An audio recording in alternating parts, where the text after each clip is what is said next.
하나님의 은혜가 여러분에게 넘치기를 축원합니다. 성경은 진실합니다. 성경에 보면 뭐 이런 거 기억하지 않아도 될 거 아닌가 뭐 이런 생각을 할 수도 있는 그러한 잘못한 일, 믿음의 사람들이 잘못한 일, 그러한 일들에 대해서 성경에는 아주 적나라하게 기록이 되어 있어요. 우리는 아브라함은 믿음의 조상이라 그렇게 이야기를 하게 되는데 아브라함이 잘못한 일도 또한 야곱이 잘못한 일도 성경에 잘 나타나고 있고요. 그 외에도 믿음의 사람들 잘못한 일이 잘 나타나는데 특별히 오늘 말씀에 보면 그 유명한 다윗 왕이 잘못한 그의 죄악에 대한 이러한 일이 아주 신랄하게 그렇게 기록되고 있음을 볼 수가 있는 것이죠. 다윗에게 있어서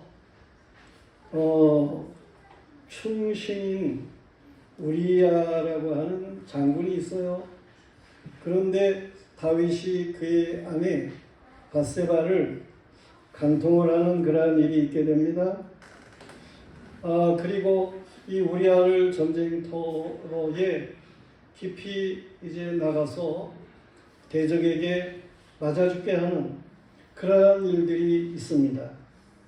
그리고는 이 다윗이 그 우리야의 아내 밧세바를 자기의 아내로 삼는 참으로 다윗에게 있어서 일생일대의 큰 죄악을 범한 그러한 일들이 성경에 기록이 되고 있습니다. 다윗 왕 그에게는 참 좋은 그러한 선지자가 있었습니다. 나단이라고 하는 훌륭한 선지자가 있었는데 다윗 왕이 그렇게 몰래 밧세바로 인해 가지고 죄를 범하고 그걸 은폐하려고 하는 그러한 가운데에 있을 때에 이 나단 선지자가 다윗의 죄를 비유적으로 지적을 하는 그러한 일들이 있음을 보게 됩니다. 그 나단 선지자가 다윗에게 뭐라고 얘기를 합니까?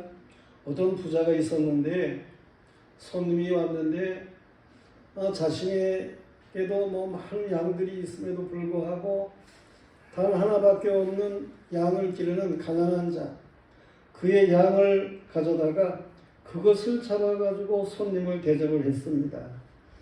그런 비유의 이야기를 하는 거예요. 물론 보다도 디테일하게 성경은 이제 말을 하고 있습니다만 이렇게 나단이 이야기를 하게 될 때에 그 비유를 들은 다윗이 대노하죠. 아주 크게 화를 내는 그러한 일이 있습니다. 아니 어떻게 그런 사람이 있냐. 여호와의 살아계심을 두고 맹세하노니 이 일을 행한 그 사람은 마땅히 죽을 자라. 그가 불쌍히 여기지 아니하고 이 일을 행하였으니 그 양 새끼를 4배나 갚아줘야 하리라. 그러면서 다윗이 말을 하게 됩니다. 그랬을 때에 나단 선지자가 그 다윗 왕에게 말을 하기를 바로 당신이 그 사람입니다. 그렇게 지적을 하며 말을 합니다. 그리고 그의 잘못에 대해서 말을 하는 거예요. 이스라엘 하나님 여호와께서 이와 같이 이르시기를 내가 너를 이스라엘의 왕으로 기름 붓기 위하여 너를 사울의 손에서 구원하고 내 주인의 집을 네게 주고 내 주인의 아내들을 네 품에 두고 이스라엘과 유다 족속을 네게 맡겨두니라. 만일 그것이 부족하였을 것 같으면 내가 네게 이것저것을 주었으리라. 그러한데 어찌하여 내가 여호와의 말씀을 업신여기고 나 보기에 악을 행하였느냐. 내가 칼로 햇사람 우리아를 치되 암몬 자손의 칼로 죽이고 그의 아내를 빼앗아 내 아내를 삼았도다.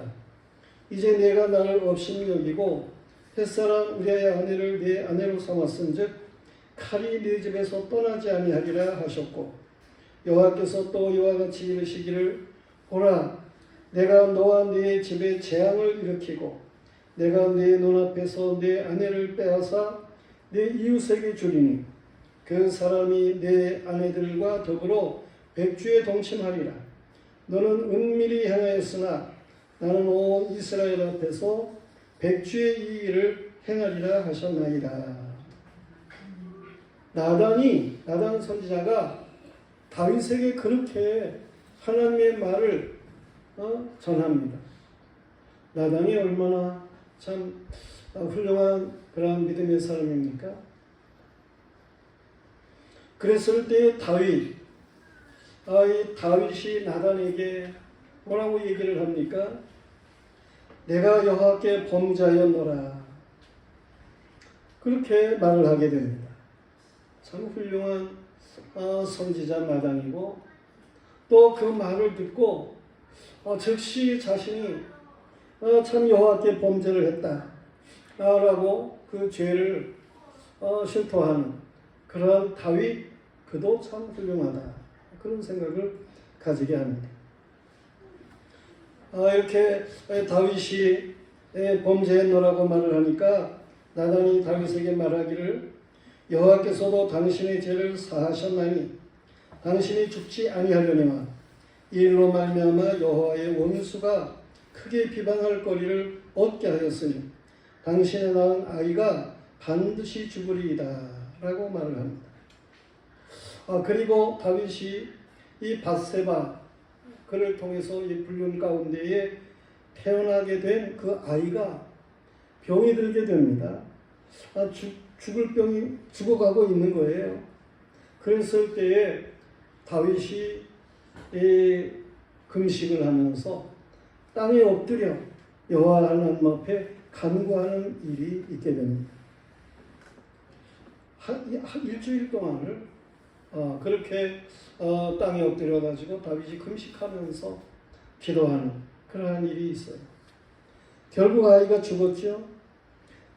다윗은 신하들이 수군거리는 말을 듣고 아이가 죽었구나, 이러한 사실을 알게 되고 땅에서 일어나 몸을 씻고 기름을 바르고 의복을 갈아입고 여호와의 전에 들어가서 하나님 앞에 경배하고 왕궁으로 돌아와서 음식을 먹었다고 하는 것입니다. 그 아이가 죽어가고 있을 때에 그때 다윗이 금식하면서 땅에 엎드려 하나님 앞에 기도한 그 기도의 내용이 바로 오늘 이 시편 51편 말씀인 거예요. 다윗의 기도가 이 51편에 나오고 있는데 이 기도의 내용이 어떻습니까? 우리는 이 기도의 내용 속에 세 가지를 역시 생각할 수가 있어요. 그 회개가 어떠한 회개였는지 세 가지로 생각을 할 수가 있습니다. 첫째로는 죄를 인지하는, 죄를 아는 그러한 회개였어요.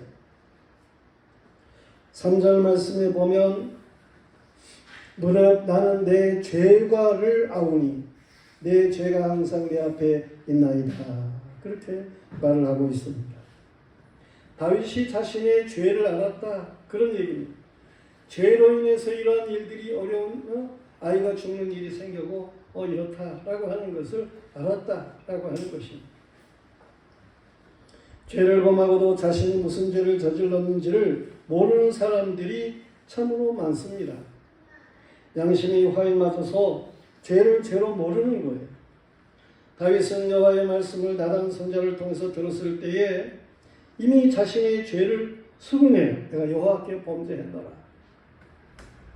그리고 여호와의 말씀대로 아이가 죽는 일이 있을 때에 죄로 인한 결과라고 하는 것을 그는 아는 것입니다. 많은 사람이 자기의 죄를 회개하는 척 하다가도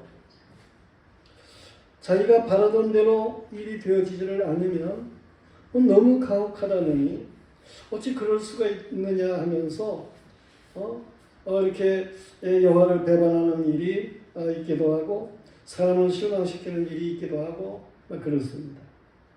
그런데 다윗은 아이가 죽은 것이 자신의 죄에 대한 당연한 결과라고 인정을 했어요. 성도는 많은 실패에 있어서 죄의 결과라는 사실을 인정할 줄 알아야 하는 것입니다. 죄의 결과를 모르는 사람은 잘못된 실패를 또 다시 겪을 수 있습니다. 회개를 한다고 하면서 두리뭉실하게 그저 막연하게 난 죄인입니다. 막 그렇게 말을 하는 그런 것으로 끝나는 일이 있어요. 그러나 우리는 보다 구체적으로 내가 어떤 죄를 범했는지 그것을 우리가 알아야 되는 거예요. 회개를 할 때에는 그 죄를 알고 회개를 해야 되는 거예요. 요한일서 말씀에 보면 우리의 죄를 고백해야 된다. 그런 말씀이 있습니다. 그 고백이라고 하는 말이 호모로게오라고 하는 헬라어로 되어 있는데 그것은 죄를 범한 것과 같이 그렇게 말을 해야 된다라고 하는 것입니다. 그러니까 죄를 알고 이게 죄구나 라고 하는 것을 알면서 내가 정말 잘못했습니다. 그런 회개를 해야 된다. 그런 얘기입니다. 다윗은 자신의 죄를 알았어요. 그런가 하면 다윗은 주께만 범죄하였음을 알았어요. 4절에 보면 내가 주께만 범죄하여 주의 목전에 악을 행하여 싸우니 주께서 말씀하실 때 의로우시다 하고 주께서 심판하실 때 순전하시다 하리이다 그랬습니다. 죄라고 하는 것은 주께서 심판을 하십니다. 사람이 심판하는 그런 심판 같은 거는 그건 뭐 별로예요. 그러나 하나님께서 심판을 하시는데 하나님의 심판은 육신만 죽이는 게 아니고 영혼까지도 죽이시는 그런 심판을 하시는 하나님이셔요. 주께서 보시고 주께서 이거 죄다 그러면 정죄하시고 주께서 이거는 뭐 순수한 마음이다 뭐 이러면 그렇게 판단을 하시는 하나님이셔요. 죄의 문제는 궁극적으로 여호와 하나님과의 관계가 있습니다. 사람과의 죄가 관계가 있는 것 같으지요. 물론 사람과의 관계가 있지요. 그렇지만은 그 모든 것을 궁극적으로 판단하시는 이는 하나님이셔요. 사람의 판단, 다른 사람 너는 죄인이다 이렇게 정죄하는 일이 사람들에게 있는데 그런 사람의 정죄는 때로는 이기적이에요. 자기중심적이에요. 세상 중심으로 그렇게 판단을 하는 그런 일들이 있어요. 재판관이라고 판사로 앉아 있다고 그래가지고 정확하게 다 판단을 하느냐? 그렇지만은 않습니다. 때로는 이기적이고 개인주의로 그렇게 판단을 하고 그러는 일들이 있습니다. 죄가 아닌 걸 죄가 된다고 그렇게 판단하는 경우도 있습니다. 그러나 하나님의 판단은 그렇진 않아요. 하나님의 판단은 그건 피해갈 수가 없는 거예요. 요한일서 5장 16절에 보면 누구든지 형제가 사망에 이르지 아니하는 죄에 범하는 것을 보거든 구하라. 그리하면 사망에 이르지 아니하는 범죄자들을 위하여 그에게 생명을 주시리라. 사망에 이르는 죄가 있으니 이에 관하여 나는 구하라 하지 않노라. 그런 말씀이 있어요. 전쟁터에서 사람을 죽이게 되는 것, 때로는 실수로 사람을 죽게 하는 경우도 있습니다. 독립운동 같은 일을 해가지고 실정법을 어기는 그런 것도 있을 수가 있겠고, 어쨌든 여호와께서 보실 때에 그건 죽음에 이르는 죄는 아니다. 그렇게 판단하시는 그런 일이 있습니다. 세상에서는 이런 죄도 엄청난 죄로다가 그렇게 말을 하지만 하나님께서는 때로는 사람들의 판단과는 정 다르게 그건 죄가 아니다. 그렇게 판단하시는 경우가 있습니다. 성령을 거역하는 죄, 그것은 중한 죄지요. 하나님 보시기에. 여호와께 불순종하는 죄, 중한 죄입니다. 믿음으로 하지 않는 죄, 그거 중한 것입니다. 선인 줄 알면서도 행치 않는 것, 중한 죄인 것입니다. 다윗의 죄는 여호와께서 정죄하는 죄인인 것을 다윗은 시인했어요. 하나님이 자신을 죄인으로 그렇게 정죄하는 이러한 일을 다윗은 아는 거예요. 나는 하나님 앞에 죄를 범했다. 하나님이 정말 진노하실 그런 죄를 내가 범했다라고 하는 것을 다윗은 알았다. 그런 얘기입니다. 그런가 하면 다윗은 원죄를 알았습니다. 최초의 사람 아담, 그가 인류의 대표죠. 하나님께서 아담을 만드시고 하와를 두시고 그리고 이 두 사람을 통해서 생육하고 번성의 땅에 충만하게 했어요. 이들을 통해서 세상에 인류가 퍼진 거예요. 하나님께서 이 처음에 만든 아담, 그와 언약을 맺습니다. 생육하고 번성의 땅에 충만해라. 그런데 너 에덴 동산에 있는 이 선악을 알게 하는 남의 실과는 먹어서 안 된다. 먹는 날에는 정령 죽는다. 그렇게 하나님이 이 아담과 언약을 하시는 게 있어요. 그런데 아담이 하나님 앞에 불순종했어요. 그리고 자식들을 낳은 거예요. 그러니까 이 아담 한 사람이 범죄한 것 같지만 사실은 태어나겠다고 약속하신 그 모든 사람, 아담이 허리에 있던 사람, 그 모든 인류가 다 아담 안에서 죄인인 겁니다. 그걸 원죄라 그렇게 얘기를 하는 거예요. 아담은 에덴산에서 쫓겨났고 그냥 자기 멋대로 살게 되는 그러한 인생이 되었습니다. 죄 가운데 있는 인생이 된 거예요. 이래가지고 태어난 모든 사람들은 다 아담 안에서 죄인인 거예요. 그걸 원죄라. 그러므로 의인은 없나니 하나도 없다고 로마서 3장 10절에 말씀하고 있는 거예요.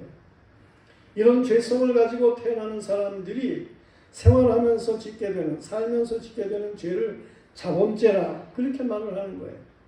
원죄가 있는 가운데에 자범죄가 있게 되는 일이라고 하는 것입니다. 다윗은 그 원죄를 알았어요. 그리고 자범죄를 아는 거예요. 다윗이 뭐라고 얘기합니까? 5절에 보면 내가 죄악 중에 출생하였으며 벌써 잉태될 때부터 그는 죄인이다 라고 하는 이 원죄를 아는 거예요. 어머니가 죄 중에서 나를 잉태하였나이다. 이처럼 다윗은 자신의 원죄와 자범죄를 알았다고 하는 것이죠. 성도들이요, 자신이 죄인인 것을 모르면 회개할 수 있습니까? 회개할 수 없어요. 자신이 죄인인 걸 모르면 진정한 회개를 할 수가 없습니다. 저와 여러분은 하나님 앞에 원죄가 있었고 자범죄가 있었던 그러한 사람들인 것을 우리는 압니다. 하나님께서 그걸 알게 하셨습니다. 그런 가운데 우리를 회개케 했습니다. 만약에 그러한 일을 몰랐다고 할 것 같으면 이 시간이라는 사실을 알고 그리고 하나님 앞에 회개해야 하는 것입니다. 여호와께 죄를 범하였을지라도 회개하면 여호와께서는 그 모든 죄를 용서하시는 것입니다. 칠판을 지우듯이 깨끗하게 회개하는 자의 죄를 지우십니다. 동이 서에서 먼 것과 같이 하나님께서는 회개하는 자의 죄를 멀리 하십니다. 회개하는 자의 죄를 하나님께서는 등 뒤로 던져버리십니다. 보시지를 않는다는 얘기예요. 하나님께서 이 회개하는 자의 죄를 깊은 바다에 던지시겠다는 거예요. 우리는 이런 하나님 앞에 우리의 죄를 아는, 죄를 회개할 줄 아는 이러한 사람들이어야 하는 것이에요. 그러면 하나님이 용서하십니다. 만약에 회개한 사람 그렇게 알고 죄를 알고 회개했다고 할 것 같으면 여러분의 모든 죄는 다 깨끗하게 사하셨는 줄로 믿습니다. 그런가 하면 오늘 두 번째로 말씀에서 주고 있는 것은 변화가 있는 회개. 다윗의 회개는 변화가 있는 회개였어요. 회개는 반성 정도가 아닙니다. 회개는 진실해야 하는 거예요. 진실하지 못한 회개도 있습니다. 건성으로 하는 건성으로 잘못했다고 말을 하는 그런 것 말이에요. 살인한 범죄자들이 잡혀서 구속이 될 때에 유족에게 죄송하다느니 미안하다느니 아마 이렇게 그냥 입버릇처럼 말을 하는 그런 경우들이 있습니다. 임시방편으로 중재를 면하려고 뉘우치는 것 같은, 반성하는 것 같은 그러한 모습을 가지는 것 있습니다. 감옥에서 반성문을 쓰지요. 반성문을 씁니다. 사람들이. 그런데 그렇게 반성문을 써도 출소하면 도루묵인 그런 사람이 많습니다. 가족까지 기소되는 것을 면해보려고 잘못을 인정하는 듯 하지만 거짓이 탄로나면 언제 죄를 인정했느냐 식으로 돌변하는 사람들이 있습니다. 무리를 일으켜 선고하다고 하면서도 죄를 인정하지 않는 사람들이 있습니다. 이 뭔가 뉘우치는 것 같은데 사실은 전혀 변하지 않는 그런 사람들이 있어요. 예수 그리스도를 3년간 따라다니면서도 그래 예수님의 제자 중에 들어요. 그 12제자 중에 들어가요. 가룟 유다. 그런데 예수님을 은 30에 팔아먹어요. 예수님이 정죄돼요. 그 빌라도가 이제 십자가에 달도록 내놓게 되고 이런 일이 생기는 거예요. 그랬을 때에 비로소 이 유다가 이제 선생님을 모시던 분이 죽게 생겼구나. 그래가지고는 은 30을 갖다가 제사장들 이 성전 맡은 자들에게 갖다가 줍니다. 돌려줍니다. 그러면 회개한 것 같아 보이죠? 그러나 믿음으로 예수 그리스도에게로 돌아오지를 않았습니다. 예수님에게 정말 내가 죄인입니다. 잘못했습니다. 그러면서 회개하지를 않습니다. 유다는 은 30 던져놓고는 돌아가서 목매달아 죽었어요. 이 자살, 이것은 회개가 아니에요. 우리는 하나님 앞에 정말 온전한 회개를 할 수 있어야 되는 것입니다. 진실한 회개는 삶의 변화가 있어야 되는 거예요. 다윗은 피를 의지하는 회개를 했습니다. 7절 말씀에 보면 그래요. 구약에서 희생 제물의 피를 제단 주위에 흘려가지고 그래서 죄를 사함받는 이러한 일을 행하게 되고 그렇습니다. 이 피를 흘리는 제단에 피를 흘리는 행위, 죄를 죄인인 사람들에게 뿌리는 행위, 이건 사실 장차 오실 대속주 메시아 예수 그리스도께서 우리의 죄를 대신 담당하신다라고 하는 그 십자가의 보혈을 상징하는 그런 의미에서 구약 시대 때에는 이렇게 짐승을 잡아가지고 피를 뿌리게 하고 그런 거예요. 이 구약 율법이라 그렇게 말을 하게 되는데 이 율법은 장차 올 좋은 일의 그림자예요. 참 형상인 것의 상징인 거예요. 그것을 히브리서 10장 1절에 잘 말해주고 있습니다. 구약의 피의 제사는 사람의 생명을 구원하는 대성물이 될 수가 없습니다.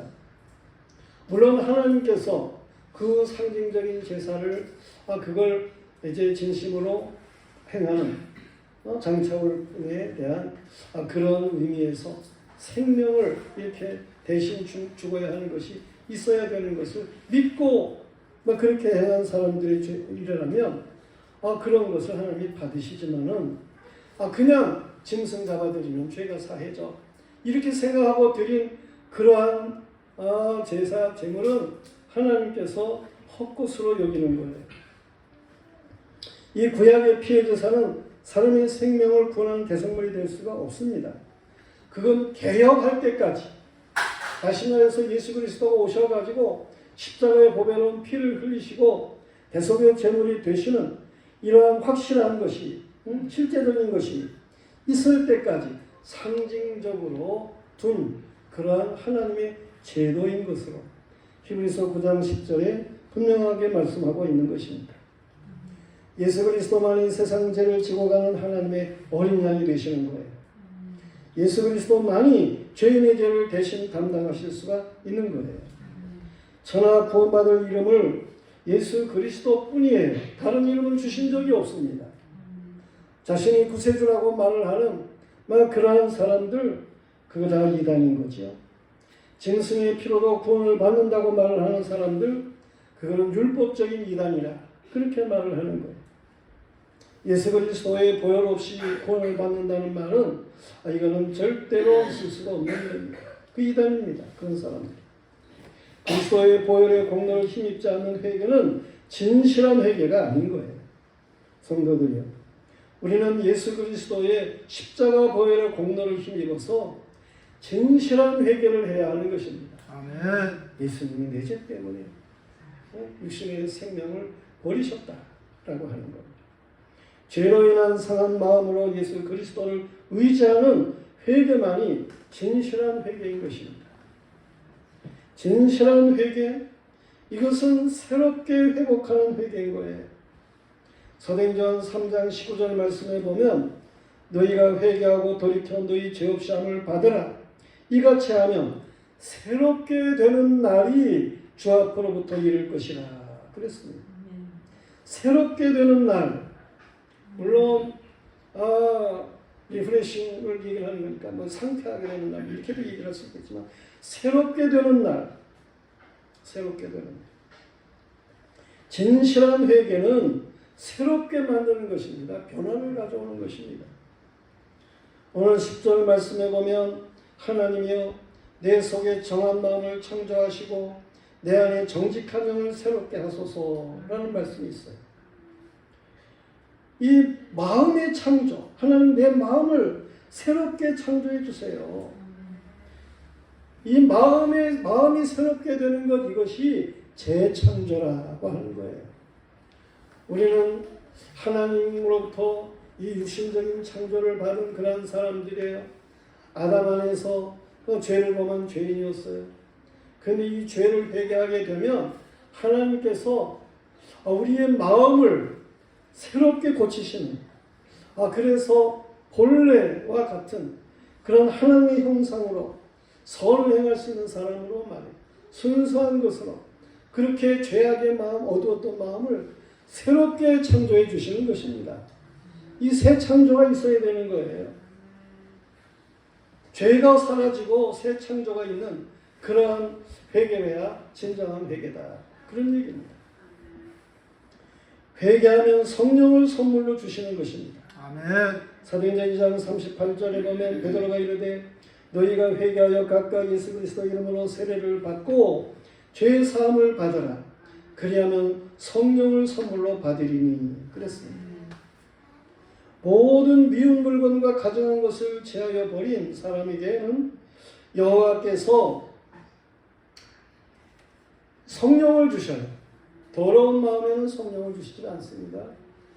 성령이 오는 사람은 죄를 회개할 때에 죄를 물리치게 하고, 그리고 성령이 오셔서 깨끗한 마음, 정한 마음, 새로운 마음을 주시는 거예요. 에스겔서 11장 18절로부터 20절까지의 말씀에 보면 한 마음을 주고 그 속에 새 영을 주며 그 몸에서 돌 같은 마음을 제거하고 살처럼 부드러운 마음을 주어 내 율례를 따르며 내 규례를 지켜 행하게 하리니 그들은 내 백성이 되고 나는 그들의 하나님이 되리라 말씀하셔요. 우리는 오직 성령이 이끌어야 하는 것입니다. 성령 충만해야 됩니다. 성령을 근심하게 하는 모든 것을 버려야 하는 것입니다. 성령 안에서 기뻐해야 됩니다. 성령 충만하면 사단과 귀신의 역사는 쫓겨나가도록 되는 것입니다. 성령 충만하면 병 고침의 역사도 나타나게 되는 거예요. 왜?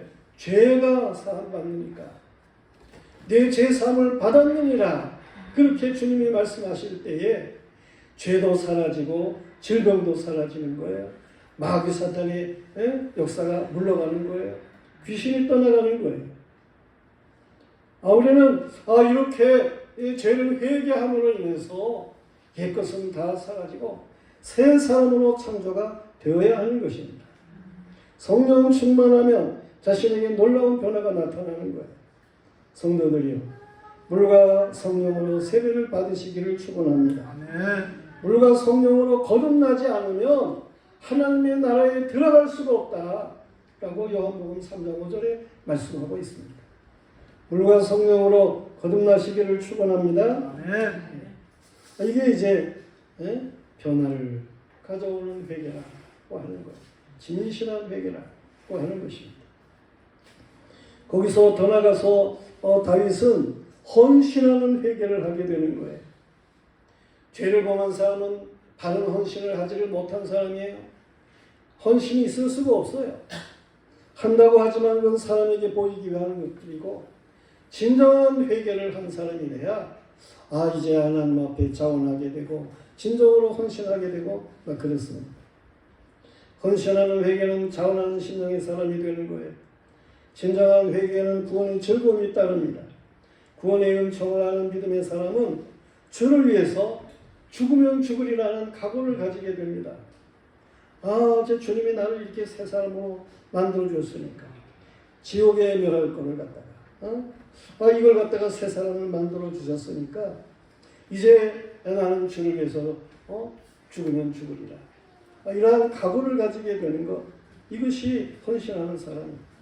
자신이 죄의 것임을 분명하게 하는, 주님으로 인해서 되어진 거니까 사실 새롭게 된 것입니다.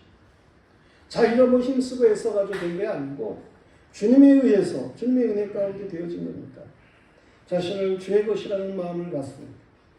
누가 시켜서 헌신하는 것이 아니고 자원하는 마음으로 행동하는 거예요. 주님의 거룩한 신부와 같이 행동하는 거예요. 성도들이, 저와 여러분은 주를 위해서 할 일이 보이는 사람이기를 축원합니다. 아멘. 일이 보이면 누구에게 미룰 것이 아니라 내가 해야지. 이런 자원하는 마음이 있어야 되는 거예요. 이게 하나님 앞에 회개하고 새 사람인데 이게 자원하는 사람의 모습인 것입니다. 누가 나를 위해서 갈고 그럴 때 나 여기 있습니다. 나를 보내주세요. 이사야와 같이 그렇게 자원하는 사람, 그가 참으로 온전하게 하나님 앞에 회개한 사람이에요. 깨끗하게 된 사람이에요. 범죄자를 깨우치는 회개가 있게 되는 것입니다. 헌신하는 사람, 그는 13절에 있는 것처럼 아직도 죄 가운데 있는 사람들, 저들을 내가 깨우치겠습니다. 저들을 위해서 내가 가겠습니다. 이것이 회개한 사람의 모습이에요. 진정으로 회개한 사람. 회개하고 성령 충만한 사람은 다른 사람에게 좋은 영향을 미치도록 그렇게 됩니다. 성령의 지혜는 세상의 반론의 지혜 정도가 아니에요. 성령의 지혜는 하나님의 깊은 것도 통달하는 그러한 지혜예요. 하나님의 나라는 말이 있지 않고 능력이 있습니다. 성령 충만으로 행하고 가르치면 죄인들이 주께로 돌아오는 이런 역사가 나타나도록 되어 있습니다. 전에는 죄인 중에 개수였던 사람인데 180도로 변한 사도 바울. 전에는 예수 믿는 사람을 비방하고 잡아 죽이고 가두고 그런 일에 앞장서고 그랬던 사도 바울이었는데 이 스데반 믿음 좋은 사람 그를 잡아 죽이는 일에 가표를 던진 그런 사람이었는데 주님을 만나고 회개하고 변하여 새 사람이 됐어요. 그는 하나님 앞에 헌신하는 사람이 되는 것이죠. 그래서 일생을 하나님 앞에 선교하는 일에 자신을 이제 내놓게 되는 이러한 일이 아니겠어요? 그런 사람들이 가가지고 복음을 전하면 죄 가운데 있는 사람들이 깨닫고 많이 돌아옵니다. 전에 저 사람이 우리랑 똑같았었는데 근데 저렇게 어떻게 변했지? 예수 때문에 변했다고 그러고 그러니까 그 예수가 누군가 알기를 원하고 그러면서 이제 전하는 대로 듣게 되고 알게 되고 믿게 되고 이런 역사가 나타나니까 죄인들이 주께로 많이 돌아온다니까요. 그래가지고 사도 바울을 통해서 얼마나 많은 사람이 주께로 돌아옵니까? 돌아온다. 평양의 깡패였던 김익도라고 하는 사람이 있어요. 근데 그 사람이 변해서 예수를 믿었어요. 그를 통해서 얼마나 많은 사람이 주께로 돌아왔습니까?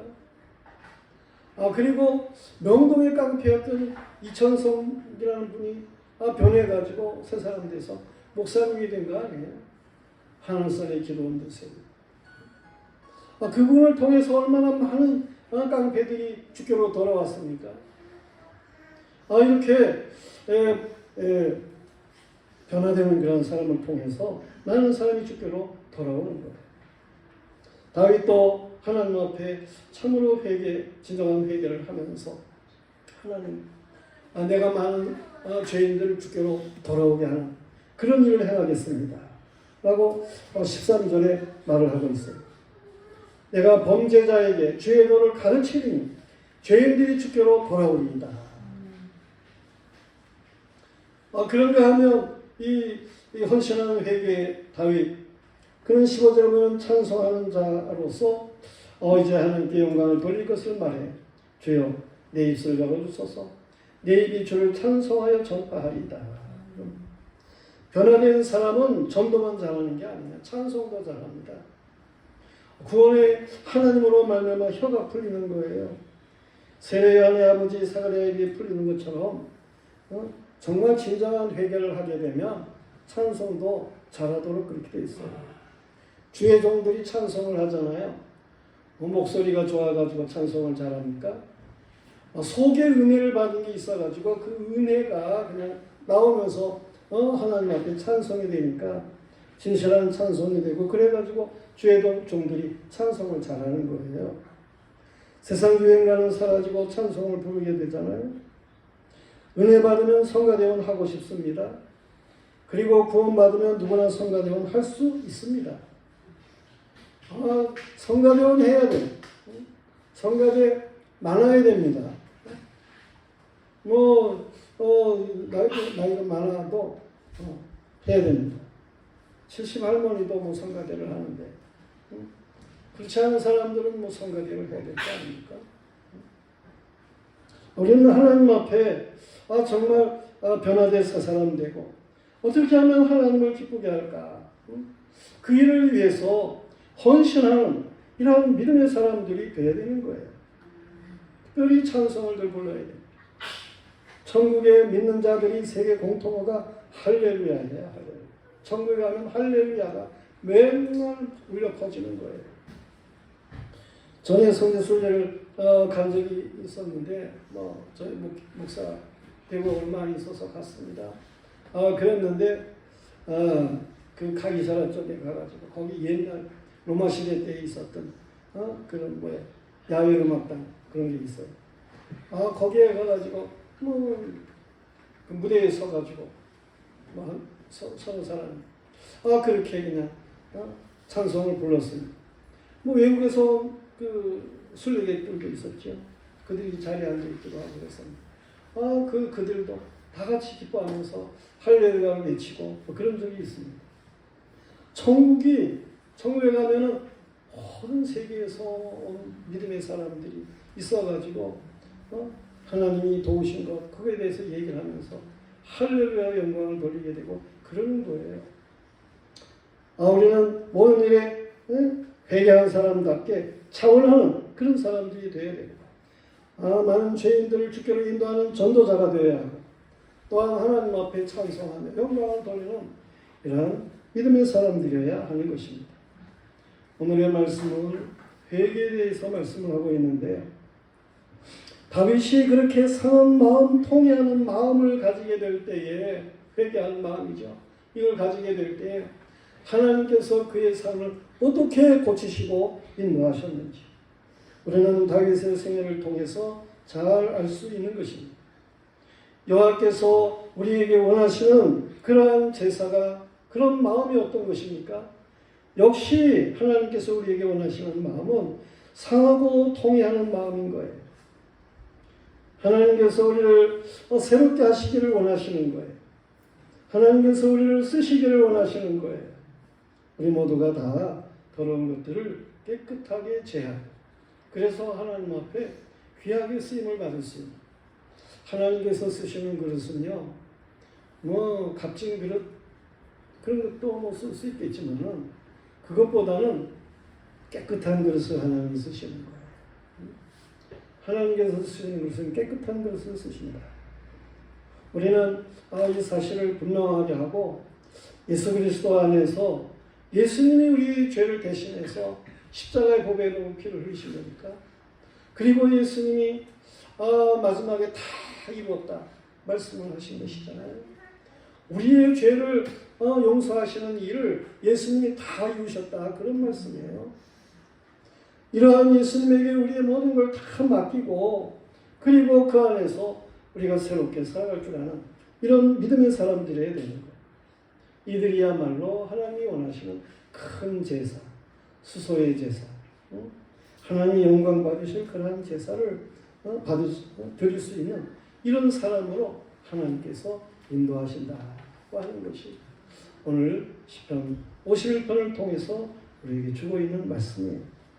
우리 가운데 모든 성도들이 다윗과 같이 회개하고 다윗과 같이 하나님께 영광을 돌리며 쓰임받는 복스러운 사람들이기를 주님의 이름으로 축원합니다. 아멘. 기도하겠습니다.